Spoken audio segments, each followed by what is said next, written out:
Hello and welcome back to the KCC channel. I'm Rob and I hope you're having a wonderful day today. Today we're jumping into some malicious compliance. Our first story today comes to us from Names Rue. Well, this is Red Lobster and we do things the Red Lobster way, said by my manager before navigating us by the book straight into a blizzard of crap. Let's jump right in. This happened several years ago and I am forever relieved I don't work in a restaurant anymore. Solidarity to all kitchen workers for the endless BS you have to deal with. At the time, I was working in the kitchen as an assembler. This can be one of the most clutch positions on the line, as you take all the food being prepared by the other cooks and organize it into tickets that can be taken out into the dining room.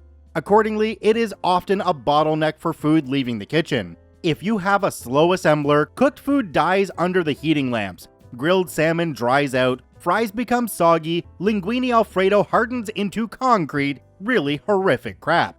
It is imperative that food not sit in the window.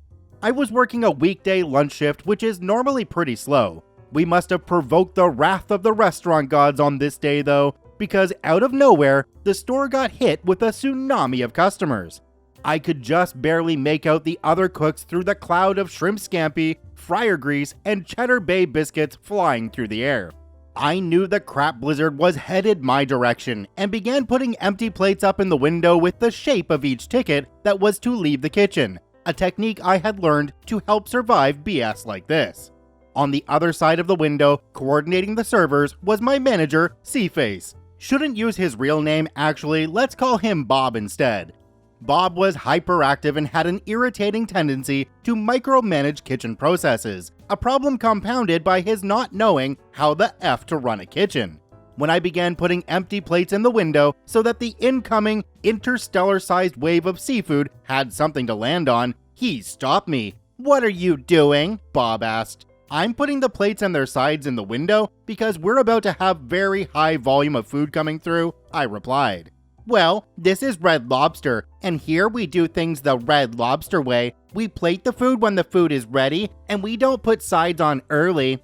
I tried explaining that the Red Lobster way was designed by sentient suits and ties physically incapable of holding a spatula, that our sacred way, as detected in the good book of the employee training, had died in the trenches of last year's endless shrimp special. That, while I appreciated the job, I wasn't prepared for an honorable death at the hands of this rush in order to uphold its most obscure tenets. But he wasn't having any of it. Bob insisted that I take the plates out of the window and only pass him plates and tickets that were 100% completed. Knowing full well that Bob was flying us by the book into a storm of crap, I put on a crap-resistant raincoat, rubbed some Vicks under my nose, and braced for impact. 30 minutes later, the window was chaos. Finished food was left dying in the wings of the window, while I, swiftly enough to avoid reprimand, but with the fatalistic, mechanical movement of a flood pump removing water at a fraction of the rate at which it's arriving, plated up one finished ticket at a time. Like a toddler whose toy was suddenly taken away, Bob was equal parts confused and furious. "What's this food waiting on?" he cried, gesturing towards a shriveled up steak and its associated sides. "Well, that order is waiting on some fried shrimp, and I need to wait for the ticket to be complete before I plate it up." "Why is the ticket missing fried shrimp?" "Unfortunately, I'm not manning the fryer, sir, so I don't know the answer to that question." This continued for the better part of an hour. After the rush had passed and I was dumping its precipitated liquid crap from my galoshes, Bob approached me with the twitchy, nervous energy of a boxer who had done a bump to mount a comeback in the final round, or a hyper-caffeinated, insecure manager who needed to assert his dominance over the underpaid crew of some bunk seafood restaurant. "Can I, speak to you in the walk-in for a moment, OP?" "Sure thing." We walked to the cooler as I struggled to remember how to fight off an attacker armed with a kitchen knife from my days in the dish pit. "So, what happened back there?" Bob asked, arms folded, shifting his weight from one foot to the other. "You said we should follow the system, and we did," I replied, mentally noting that he was standing in front of the walk-in's only exit. "But there were a lot of missed items on those tickets. We had food dying in the window." "I saw it. Yeah, it was pretty bad." "So why was the food missing?" "I don't know. I wasn't cooking the food. I was assembling it. I am the assembler." This line of questioning continued, with Bob trying to somehow pin the cluster F of the last hour on my willingness to comply with his orders, while I blithely insisted that I did exactly what was asked of me. After not being able to move past this point for several minutes, Bob made some sweeping statement about doing better next time and left. Incidentally, the next time I was assembling and Bob was on the other side of the window, nothing was said about the Red Lobster way, and the rush went smoother, albeit with some hotter plates and servers having to return for delayed items. I guess we ended up doing better after all. I completely have respect for anybody who works behind the counter in any kind of restaurant or fast food joint. I have difficulty getting dinner ready for my family of 5. I can't imagine doing it for hundreds of people. Mind you, my only fast food experience is working for the place that has the big hat on their logo that deals with roast beef. When the roast beef fell off the slicer and they told me to wash it off and put it back on, yep, that was my last day. Didn't even last 2 weeks. Do me a quick favor, have a look down below the video. If that subscribe button's still red, it means you're not actually subscribed to the KCC channel. Please hit that subscribe button for more daily Reddit stories. Our next story today comes to us from Anomalous Treasure. You want things done by the book? Alright, let's do that. Let's jump right in. I work as a freelance artist doing advertisement, ticket, and program booklet designs for various police and firefighter events that give to children's charities. It's not consistent work, but it pays pretty well for what it is. The people I work with directly are a promotions company that was created to sell the advertisement space and tickets. I've been working with them for a long time. Throughout COVID, these people were essentially my only source of income, so I had to put up with their BS. Mostly having to put up with having to hear the check is in the mail for 2 or 3 months before it actually arrives. I convinced the owner of the company to download PayPal so I could be paid in a reasonable time. He was confused on how to use it, so I told him about Cash App. I was paid through Cash App only once before he said, "I just want to keep doing this by the book. These websites you're sending me to look scammy." And because I don't work for him, I work for the unions and they're the ones cutting the checks. I asked him if he really wants to do that. Of course, he said yes. Cue malicious compliance. He's becoming quite upset with me since he realized doing it by the book actually gives me all of the leverage. From that point forward, I had begun putting my logo watermark on every single thing I send him. The first time he experienced this was with show tickets. He asked me to remove the watermark and send it to the printers. He was satisfied with the work. I told him the watermark will come off when there is money in my account. He told me that he can't start making sales until he has the tickets to sell. Thus, he doesn't have the money to pay me. Oh man, that sucks. Better figure out how to pay me electronically then. Here's my Bitcoin and Ethereum wallets, PayPal and Cash App info, as well as info for direct deposit. He insisted he couldn't pay me before he has the tickets, so he agreed to a 50% price increase for me to release the files to him without pay, and with my company's logo on them. I actually got paid for that today. The second time was with a show poster. The same instance occurred, only this time I was told I'd have to talk to the Fraternal Order of Police about being paid since I work for them. They were very confused when I called them, and an hour later I got an angry phone call and was paid via direct deposit from the promoter's business account, not the FOP's account.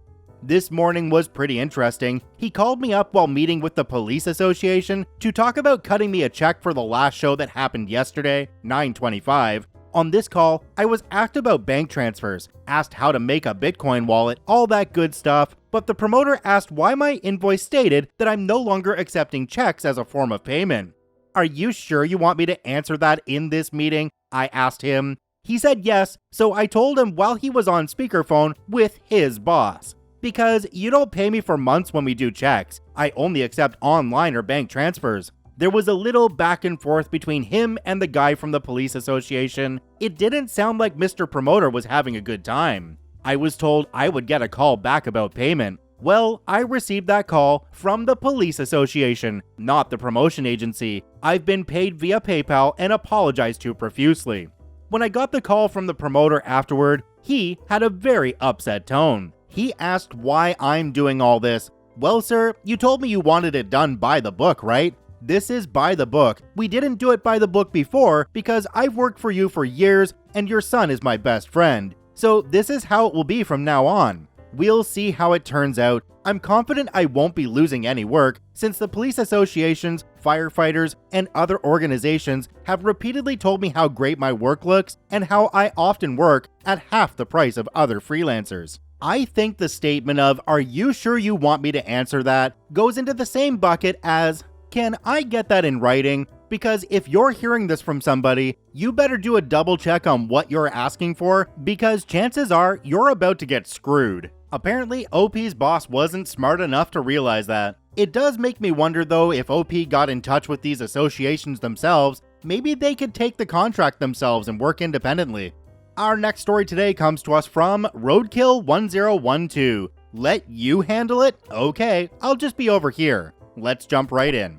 Background: I am the video conference audio-visual specialist for a state agency. This means that I assist with any meetings that use MS Teams, WebEx, Zoom, and anything in between, along with troubleshooting any issues with video conference equipment, TVs, Crestron racks, etc. However, if any equipment needs repair or replacement, we have a contract with a third party to come out and investigate. I am also a mid-30s man, though I could probably pass for 20s, hence the kid remark later. And while I'm not going to win any strongman competitions, I'm 5'11", pretty stocky, and work out regularly. The incident. This happened last week. There is a TV mounted in the director's conference room that has been acting up for the past few weeks. Every time I think I fixed it, it'll bug out again. Either the TV won't power on, or it will power on but only show a black screen. TV won't respond to any inputs, etc. It may work for a day without issue, and then the next, everything I try won't get it working. Basically, the TV is foobarred. I call up the contractor and explain the situation, and he then proceeds to talk down to me like I don't know how to do my job, which already rubbed me the wrong way. Have you tried this? Yes. This? Yes. This? Yes. Okay, well, good news. TV should be under warranty with us anyway, so we can probably come out and replace the TV. Okay, great. Give me a time so I can be available to help y'all out. We can handle it. We'll be out sometime tomorrow. Okay, great. Click. Now, what I had neglected to tell them was that this TV is an 84-inch Panasonic LCD display. It is a beast and very heavy. In the full specs, it says 238 pounds. Next day comes, and in walks a 5'5" man in at least his early 60s with very little muscle on him, and a tall lanky dude that I'm not saying was an addict, but I am saying he was missing a lot of teeth, face was pretty scarred, and didn't look particularly fit. No way these guys are getting this TV off its mount. Shorty does the talking here. You called about the TV? Yeah, look, this TV is pretty heavy, so you just let me know where you need me to help get it down. No need, we got it. Trust me guys, this TV is a monster. Shorty then claps me on the shoulder. Look kid, I've been doing this for a lot longer than you, okay? Just leave it to the professionals. Cue malicious compliance. Okay, right this way. I lead them to the director's conference room, and they are all cocky smiles until they see this TV and their faces drop. They just sort of stand there in the doorway in a brief, stunned silence. Well, I'll be at my desk if you need anything. I walk off, and the way my desk is positioned, if I lean just enough, I can see into the conference room. I watch for a while as these two pace around the TV a bit, scratching their heads, trying to figure out how to get this TV down. Finally, I see them try and give it the old heave-ho with Shorty standing on his tiptoes, trying to lift this TV off its mount. His face turns beet red, and his arms are shaking pretty hard. They give a few more tries until finally deciding they can't get it. I see Shorty heading my way as I lean forward back to my desk. Hey man, would you mind giving us a hand? Actually, some important emails just came in. Points to a screen he can't see that has Reddit pulled up. It'll only take a minute. I don't know. I'd really like to leave it to the professionals. Please? You know what? Sure, these emails can wait. And I close Reddit. We walk back to the conference room. I take one side, they both take the other, and all three of us heave this TV off and onto a dolly. They take it out and bring in a much lighter flat screen as a temp replacement. They set it up and pack up to leave. Thanks guys, I clap Shorty on the shoulder. And hey, I'm here if you ever need anything next time. Yeah, thanks, grumble grumble, out the door. New TV works great, by the way. I was completely expecting the TV to fall off the wall and smash into little bits, and these guys be responsible for what would be multiple thousands of dollars. Unfortunately though, sometimes things don't go the way we want them to. Would have been really nice to see these guys walking up to OP though, with their tail between their legs. Our next story today comes to us from the Kirsch. Send me out as an errand boy because everyone else is too lazy to go? Enjoy lost sales. Let's jump right in. This actually happened a couple weeks ago. I work for a company that processes highly perishable items and delivers them to grocery stores. One of the products we sell requires butter. Like clockwork, as soon as the warehouse gets low on butter, they send me out to pick up some from a supply store. I work in an office and it's not my job, nor is it my responsibility to pick up ingredients for the warehouse. But every time they send me, because everyone else, including managers, are too lazy to go. The supply store we go to requires a membership card to enter the building. That card has been lost for months, and the managers keep forgetting to get a replacement card. So each time I go, I have to acquire a temporary day pass. The last few times I went there, they have been warning me that they will no longer offer day passes, and the only person who can acquire a new membership card is the person whose name is on the account, who happens to be one of my supervisors.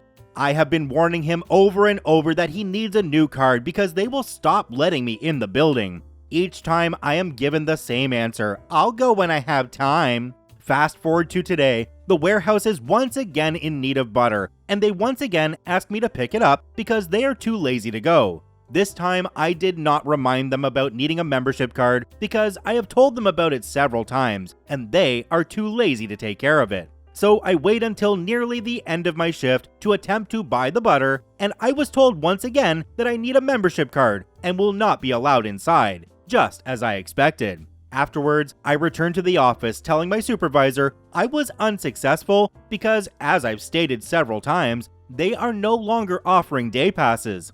It's now past 9 p.m. and everyone else has gone home. My supervisor had nothing else to say as he knew this was his mistake for being lazy, and at this point, it's too late to go to the supply store because it's rush hour traffic, and by the time he would get there, it would be closed. Because of his laziness, they were not able to buy the butter in bulk and had to tell the customer that we will be short on that item. Easily a few $1,000s worth of sales lost due to lazy managers who think they are too important to do anything. After that, they stopped asking me to pick up butter. I think there's a lot more going on with this company than a problem with a membership card. How many times have you had to go out to get stock for them because they haven't ordered it properly themselves? It sounds like they don't have a handle on their supply chain, or pretty much anything else going on there. I'd be getting out of that job as quickly as I could. Check out all 4 OPs linked in the description down below. I thank you for watching. I hope you have a wonderful day, and we'll see you tomorrow.